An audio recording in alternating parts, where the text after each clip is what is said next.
Assalamualaikum warahmatullahi wabarakatuh. Selamat datang Ustazah Sukarti. Apa khabar hari ini Ustazah? Waalaikumsalam warahmatullahi wabarakatuh. Alhamdulillah. Ustazah sihat? Maknanya alhamdulillah. Alhamdulillah. Sihat-sihat orang tua. Masya Allah, sihat-sihat orang tua. Terima kasih Ustazah kerana datang ke studio Pergas untuk kita ada sedikit berbual-bual santai lah anak-anak panggil berbual santai Ustazah. Hari ini kita nak berbual lah tentang satu perkara yang amat dekat di dalam hati kita lebih-lebih lagi bila kita ni dah menjalani hari-hari penghujung tahun Ustazah. Jadi bila penghujung tahun tu lumrah kehidupan lah kita sentiasa merancang mungkin perkara yang baru, apa yang patut kita perbaiki. Itu yang dinamakan azam Ustazah. Jadi di dalam Islam tu bagaimana kita diajarkan untuk kita menanam azam tu Ustazah? Sebenarnya kalau kita tengok dalam Islam Rasulullah SAW ajar kita hari kita, 2 hari kita tak boleh sama. Maknanya kalau hari semalam tu dengan hari ini mesti lebih baik daripada hari semalam. Hari besok mesti lebih baik daripada hari ini. Jadi kalau macam gitu, maknanya kita sentiasa memperbaiki. Sama ada itu adalah azam kita atau tidak, dia bergantung pada kita lah. Saya berazam besok mesti lebih baik. Besok hari kita mestilah hari yang penuh berkat. Mungkin semua orang waktu yang diberikan oleh Allah sama 24 jam. Tapi orang ni boleh melakukan perkara yang sangat banyak, sedangkan yang lagi satu mungkin dia lihat akhirnya seperti sia-sia saja. Jadi itu bergantung pada keadaan orang tu juga. Kemudian kalau kita tengok dari segi Islam, kita selalu dengar Allah berfirman dalam surah Ali Imran ayat 159. Surahnya ayatnya panjang, tapi saya ambil yang selalu kita gunakan. A'udzubillahi minasyaitonirrajim. Fa idza azamta fatawakkal 'alallah. Maka apabila kamu telah azamta awak telah bertekad kuat untuk melakukan satu-satu perkara, tawakal kepada Allah. Jadi maknanya kita bertekad kuat ni sebenarnya ini bergantung cerita ni, ayat ni yang agak panjang. Sebenarnya kalau kita tengok ayat 159 ni panjang, tapi saya ambil yang ujung je. Ia adalah berkenaan dengan perang Uhud. Dan kita tahu perang Uhud adalah antara perang, banyak-banyak perang dialah orang Islam tidak mendapat kejayaan yang dirancangkan oleh Rasulullah. Kenapa? Kerana ada sahabat yang tidak mengikut arahan atau yang telah diaturkan macam mana nak kalahkan musuh dan sebagainya. Itu mungkin sebagai untuk mengajar bahawa seseorang itu mesti ikut apa yang telah diaturkan oleh ketuanya. Jadi di situ Rasulullah sebenarnya Allah turunkan ayat ni untuk Rasulullah berlaku baik, berlaku lemah lembut pada mereka yang telah melakukan kesilapan, dan kemudiannya mengadakan syurah, berbincang, mereka berbincang patut buat apa. Jadi setelah berbincang, daripada perbincangan mesyuarat tadi, mereka berazam kuat dan akan melakukan gini. Dan kita tahu selepas peperangan Uhud, maknanya para sahabat yang terlibat dengan peperangan tak pernah kalah. Jadi tu kadang-kadang Allah kasih satu untuk kita mempelajarinya, dan ini maknanya macam inilah. Jadi kalau Ana lah sebenarnya, Ana tak pernah, ni bulan Januari nak atur azam, rasanya hari ini saja Ana dah atur. Aku mesti sampai ke studio Pergas dalam waktu yang telah ditetapkan. Maknanya jadi kita terganggu. Itu adalah azam yang paling mudah dan sukar bagi kita untuk memenuhinya. Sehingga kan ada orang kata ni mesti janji Melayu. Jadi dia janji pukul 10, sebenarnya dia nak start 10.30. Jadi macam ketipu gitu kan. Jadi itu sebenarnya azam yang Ana rasa kita kena perbaikilah. Kita jaga masa. Kenapa kita kena jaga masa? Allah telah pun berfirman dalam surah Wal-As yang selalu kita baca selepas apa perancangan. A'udzubillahi minasyaitonirrajim. Wal-As. Demi masa. Innal insana lafi khusr. Sesungguhnya semua manusia dalam kerugian, tapi Allah kasih exception. Illal ladzina amanu wa 'amilus solihati wa tawasau bil haqq wa tawasau bis. Maknanya semua orang rugi, tapi kalau mereka itu beriman, mereka itu melaksanakan amalan saleh, mereka berpesan-pesan tentang kebenaran. Dengan kebenaran, mereka bersama-sama dengan kesabaran, mereka tidak rugi. Jadi itu pegangan, maknanya pegangan penganut Islam yang beriman adalah ayat Quran yang banyak mendidik. Kita nampak kat sini ayat ini mendidik kita menjaga masa. Mendidik kita supaya jangan sia-siakan masa yang Allah bagi kerana Allah dah tetapkan. Untuk tidak rugi mesti ada 4 syarat. Tadi maknanya beriman, melakukan amal soleh, kemudian sentiasa berpesan tentang kebenaran. Ni susah ni, kadang-kadang orang tak nak terima. Kemudian dengan kesabaran, sebab kalau tidak tegur orang tak terima, dan kali tak tegur kita, boring kalau tak nak tegur orang ni lah. Nanti tak dengar, jadi musuh dan sebagainya. Tak boleh, sebab orang Islam ini bila nak buat satu, bagi anak selain dapat tawakal, sebelum tu dia mesti berdoa. Supaya dia dapat melakukannya, sabar melakukannya, dan insya-Allah maknanya mencapai apa yang dia nak lah maknanya. Jadi maksudnya tu Ustazah, tak semestinya dah akhir tahun baru kita nak buat azam baru ya Ustazah. Maknanya setiap hari tu bila kita bangun, kita kena pastikan yang ia lebih baik daripada hari yang sebelumnya ya Ustazah. Ustazah ada berikan satu nasihat yang baik ya Ustazah, iaitu kita perlu jaga masa. Jangan sia-siakan masa kita. Ya. Jadi anak-anak inilah nak tanya lagi satu soalan ya Ustazah mengenai niat tu. Niat kita setiap hari kalau kita bangun tu, apakah niat yang harus kita tanam dalam hati tu sebelum kita lakukan sesuatu perkara? Kita lihat ada hadis, kalau kita buka Matan Arba'in, dia adalah yang pertama kan hadisnya daripada Sayyidina Umar. Innamal a'malu binniyat wa innamal likulli imri'in ma nawa, dan seterusnya lah. Maknanya kalau siapa biasa. Jadi kat situ kita tengok maknanya bahawa sesungguhnya setiap amal itu mesti disertakan dengan niat. Kalau tidak dia menjadi sia-sia. Dan seorang tu mendapat apa yang dia niatkan. Dalam cerita, dalam hadisnya kan dia kata ada orang berhijrah kerana hijrah kerana Allah dan Rasul. Okey, dia dapat pahala tu. Tapi ada juga orang berhijrah bukan tu. Kerana dia ada kat sana ada orang yang menunggu dia nak nikah. Jadi dia dapatlah, dia nak nikah, dia dapatlah perempuan yang dia nak nikah. Jadi kita nampak kat sini, dalam Islam mesti ada niat. Kalau tidak sia-sia. Sebenarnya kita boleh pasang niat malam untuk besok. Misalnya, sebenarnya kalau anak, selalunya anak, especially bila kita dah sampai umur senior ni, kita cepat penat, cepat ngantuk. Biasanya anak akan layan kalau ngantuk lebih baik tidur. Sebab kalau tidak nanti nak baca Quran pun dia lompat-lompat. Tidur, isyak bangun, agak-agak ngantuk, anak akan tidur lagi. Anak akan bangun pukul 11 malam dan akan buat kerja sama ada masak ataupun tengok apa yang anak-anak ajar atau nak menulis dan sebagainya. Dan anak akan tidur pukul 2 pagi. Pukul 4 anak bangun. Anak dah niat nak bangun pukul 4. Dia kalau tak niat tak jadi. Ada orang dia tak boleh buat gitu tapi dah terbiasa walaupun tidur pukul 2 pagi, pukul 4 boleh bangun. Jadi pukul 4 tu buatlah apa-apa. Jadi kalau orang kata boleh masak boleh. Sebenarnya kita terpaksa sacrifice, kurangkan tidur ataupun tidur yang macam tadi tu tak begitu sesuai. Ada orang tidur mesti nak katil-katil dan sebagainya. Ni tak nak hilangkan ngantuk sahaja. Jadi kita pesan niat, besok kita nak buat apa. Kita mungkin dah tulis ataupun sebagainya melihat kepada cara kita lah. Nak buat apa besok. Nak pergi mana. Nak pergi pasar. Lagi kalau orang seperti saya, maknanya mesti ingat nak pergi pasar. Apa yang kurang, apa yang nak kena beli, ni hari apa, kalau hari Sabtu nak kena masak lebih misalnya. Jadi perkara itu semua kita dah atur. Jadi dalam Islam memang kita diajar seperti itu. Maknanya kita mesti buat sesuatu yang lebih baik lagi. Jadi dengan yang demikian insya-Allah lah kita tak rasa hampa.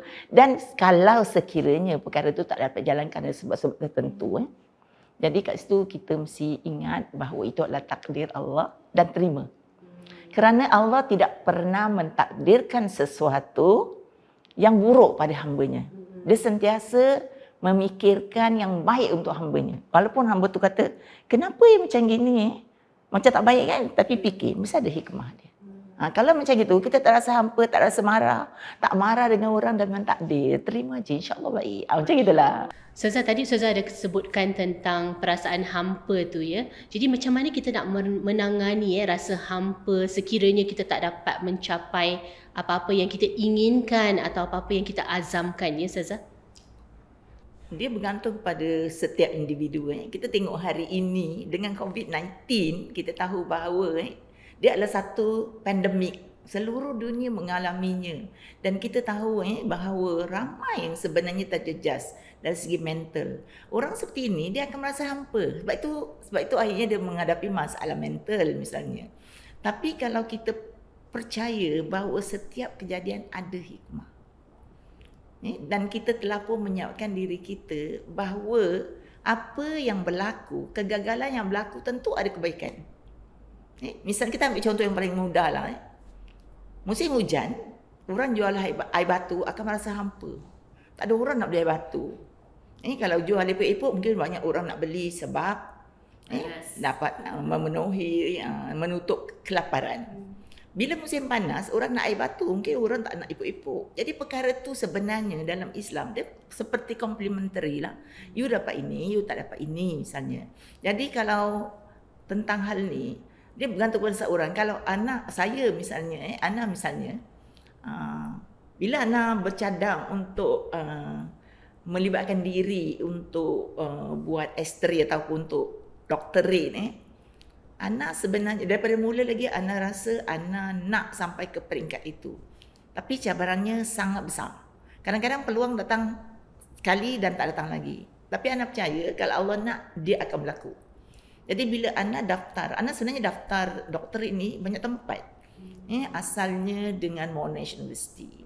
Tapi bila anak-anak nak masuk Universiti Singapura untuk ambil medicine tak dapat, dan dia apply di luar, maknanya belanja sangat besar, anak kata tak apa. Lebih baik aku resign. Maknanya tak payah ambil dulu sebab saya dah ada masters. Dia baru nak mula.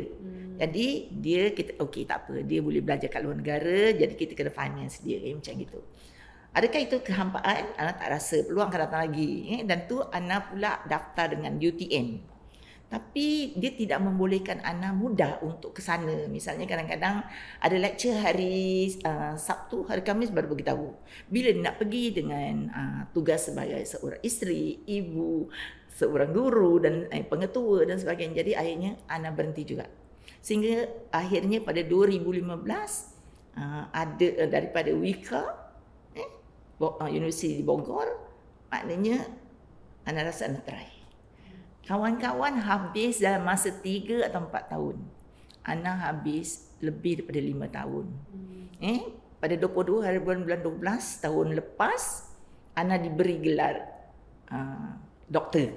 Jadi itu adalah satu masa, kalau nak ikutkan dia buang masa lah. Tapi rasanya taklah, seronok aje. Yang penting kalau itu adalah apa yang Allah nak beri pada kita, cuma waktunya berbeza.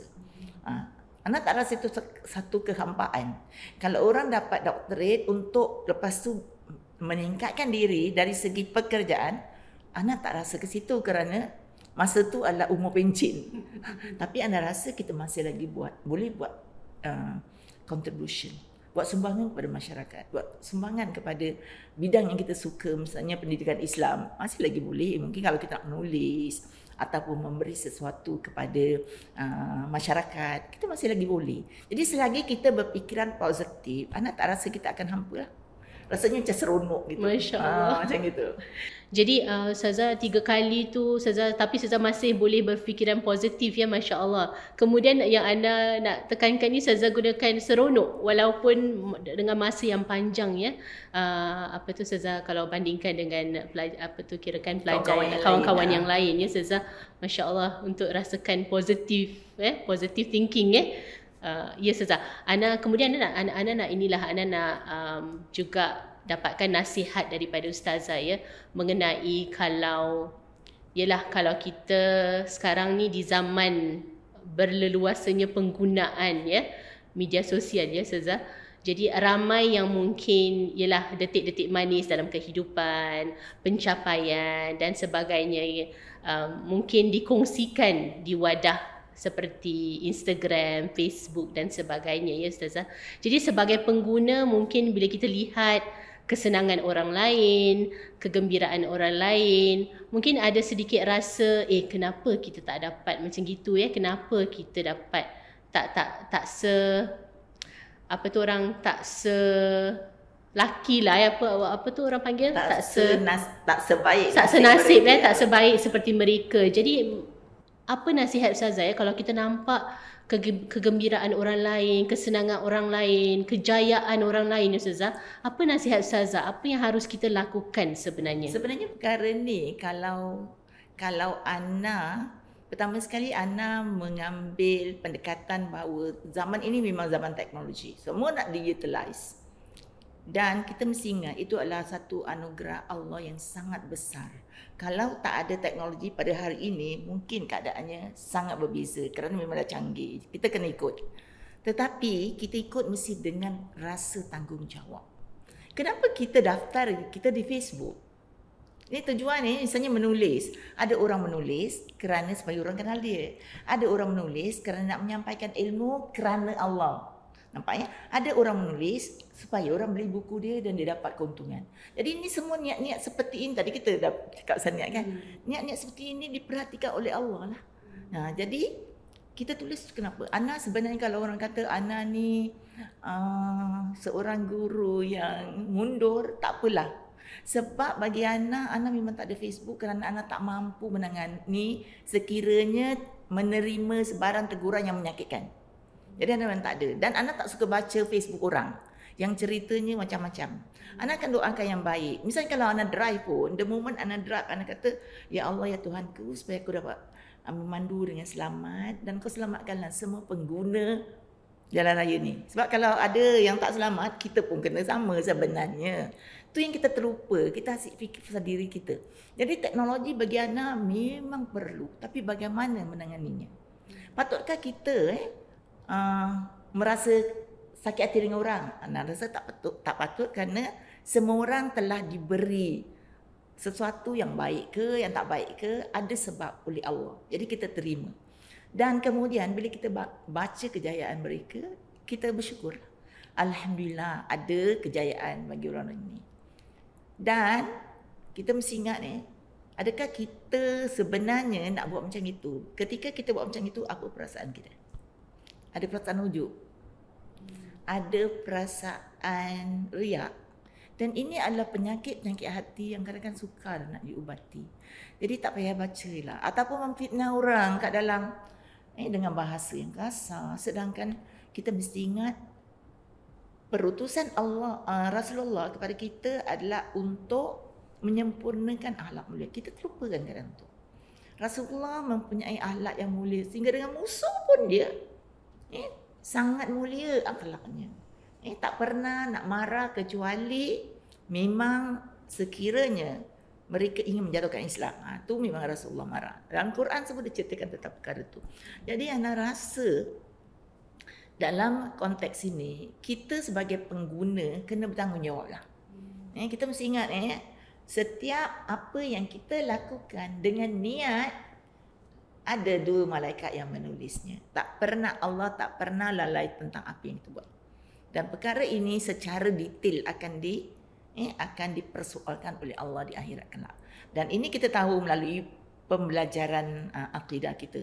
Rasanya tak perlulah kita, maknanya kita kena balik lah, ingat balik gini, mampukah kita nak tanya, boleh tak kita balik? Sebab kalau kita baca ada, misalnya kalau orang kafir dia kata, alangkah baiknya kalau aku jadi tanah.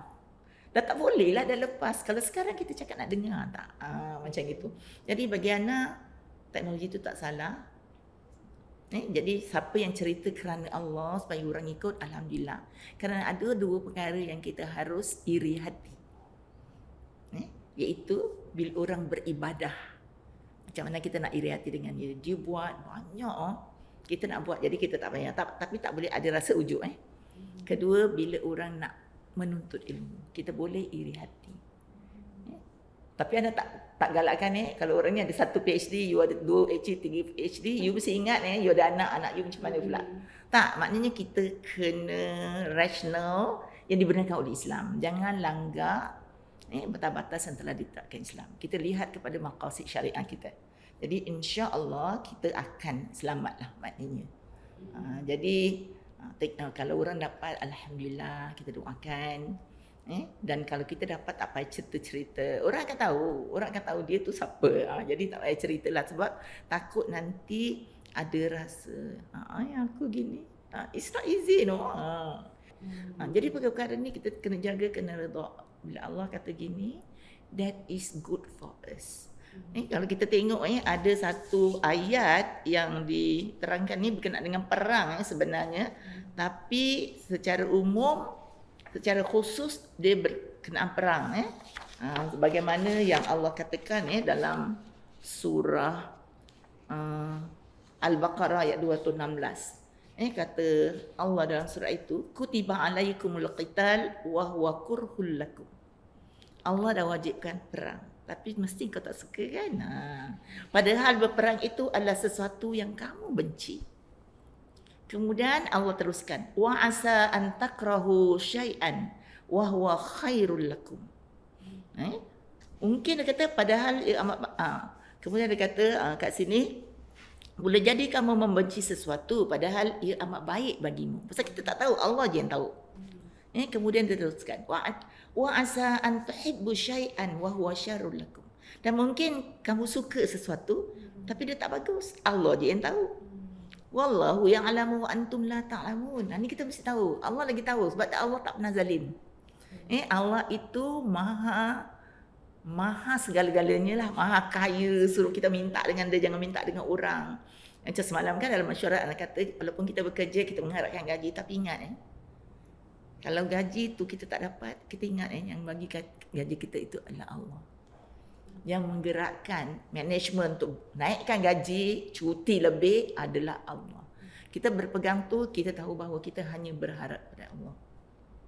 Allahus Samad.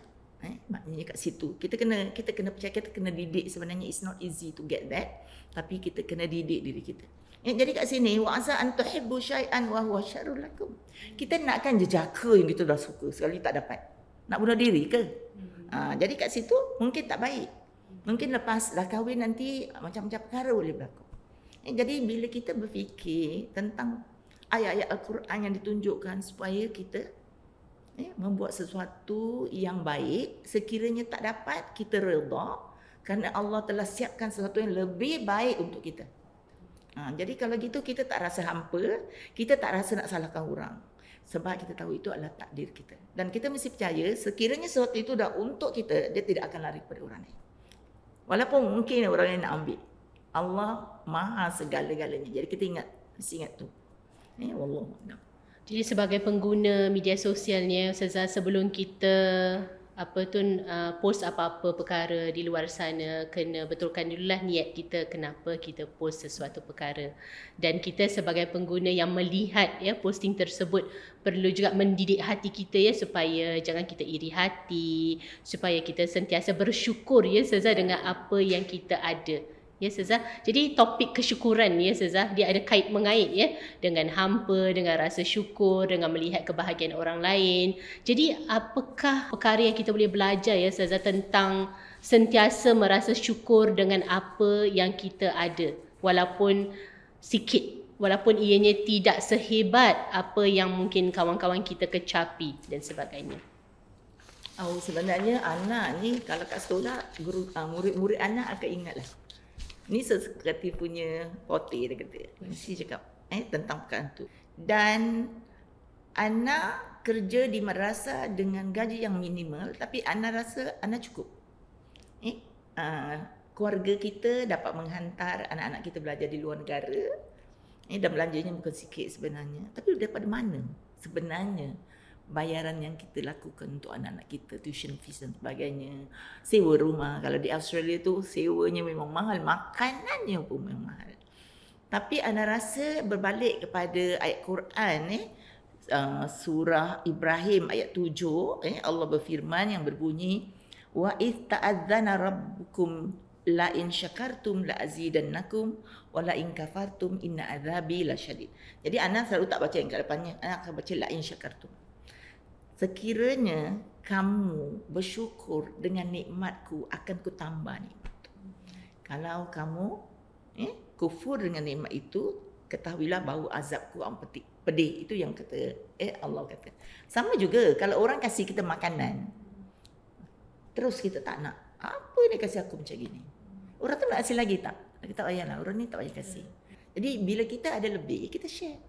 Share kita ini sebenarnya menunjukkan kesyukuran kita dengan harta yang Allah bagi pada kita.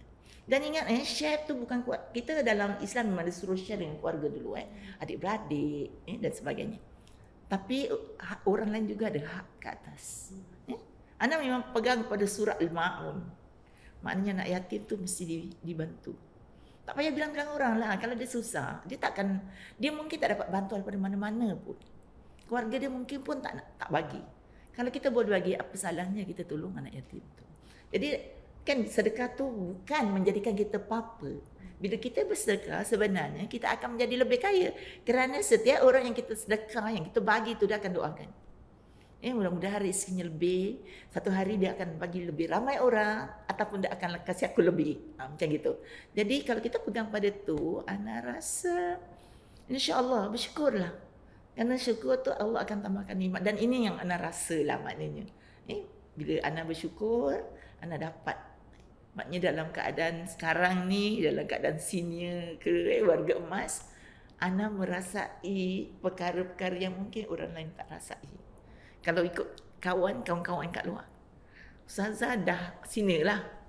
Dalam masa senior ni, Ustazah adalah seorang guru perempuan. Ustazah pegang ni macam mana? Oh, itu wallahualam. Kita tak tahu. Tapi yang pentingnya kita jalankan tugas ini beritu dengan penuh komitmen lah. Iltizam tu sangat penting. Pastikan kalau kita tak boleh, bagi tahu siap-siap. Kerana dia akan menjejas perjalanan organisasi tersebut. Jadi kita boleh buat. Kita boleh tunjukkan contoh yang baik kerana memang kita macam itu, buat. Jangan tunjuk kerana nak menunjuk aja. Anda rasa tak patutlah. Kita belajar daripada situ. Maknanya kita banyak kita boleh belajar. Kita ambillah sesuatu yang jadikan kita hamba Allah. Ingat, Allah berfirman, "Wa ma khalaqtul jinna wal insa illa liya'budun." Kita dicipta bukan untuk main-main. Kita dicipta, termasuk jin dan manusia sama. Cuma kita ada form. Jin tak ada form. Dan untuk apa kita dicipta? Tak sia-sia. Kita dicipta untuk menjadi hamba. Beribadah kepada Allah tu maknanya jadikan Islam itu sebagai cara hidup kita. Kita mesti ingat Islam adalah, ada kata Islam is whole and holy. Dan pendidikan Islam itu whole and holy. Syamil dan pada masa yang sama maknanya holy, suci. Itu pendidikan Islam. Kerana apa? Kerana yang menciptanya adalah Maha Suci, Allah. Sebab itu kalau kita baca tentang pendidikan Islam, Rasulullah sendiri berkata, "Adabani Rabbi fa ahsana ta'dibi." Aku telah dididik oleh Tuhanku dan didikanku adalah didikan yang terbaik. Jadi kita pula, siapa didik? Rasulullah didik. Kenapa tak boleh jadi yang terbaik? Kalau kita suka baca selawat, kita juga sepatutnya memperhatikan bahawa inilah didikan Rasulullah kepada kita. Dan insya-Allah dengan memenuhi segala keperluan itu, orang akan melihat bahawa Islam memang cantik. Betul lah, Islam ni ialah Islam is very comprehensive, is syamil. Tak ada nak tengok semua, tak ada. Kalau dia kata dalam Quran tak semua ada. Kita tengok lagi satu ayat dalam Quran, iaitu ayat dia sama ada. Dia ada dua ayat ni sama.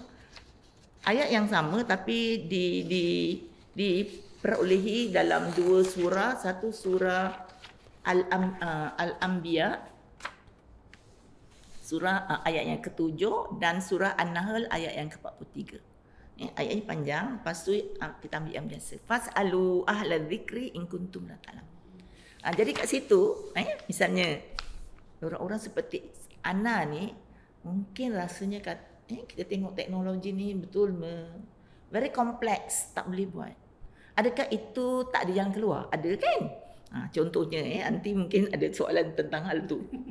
Maknanya banyak orang nak tolong, sama ada kita nak atau tidak. Kalau kita minta tolong, mungkin benda-benda yang teknikal tu kita suruh orang yang bagus teknikal. Kita buat perkara yang the content. Sebab kita perlu tanya kepada orang yang pakar. Fas'alu ahlal dzikri in kuntum la ta'lamun. Maka bertanyalah kamu kepada pakarnya jika kamu tak tahu. Takkan nak tanya komputer, tanya orang yang tak pernah pun buat komputer. Orang yang jahit baju. Dia tak tahulah, unless baju dia jahit tu memang pakai komputer, wallahualam. Jadi maknanya kita kena tengok siapa yang kita tanya. Kalau kita tanya tak kena, kemudian kita marah-marah, rasanya tak adil. Dan Islam tak ajar macam itu. Sebab tu bila kita nak tanya pasal hadis, kita tanya kepada muhaddisin. Kalau kita tanya ahli fikih, dia akan jawab hadis. Dia cakap misalnya dia kata, kita ambil contoh, dia kata Islam mengatakan bahawa menuntut ilmu itu satu fardu kepada orang Muslim dengan Muslimah. Dia taruh macam itu. Sebenarnya dalam ayat tu, dalam hadis tu, Talabul ilmi faridatun ala kulli muslimin. Kerana dia memang gitu. Muslim termasuk muslimah. Kalau dia sebut muslimah, muslim tak masuk. Jadi kalau ahli fikih, dia kata dah okey lah. Tapi kata muhaddisin, ni hadis ni salah.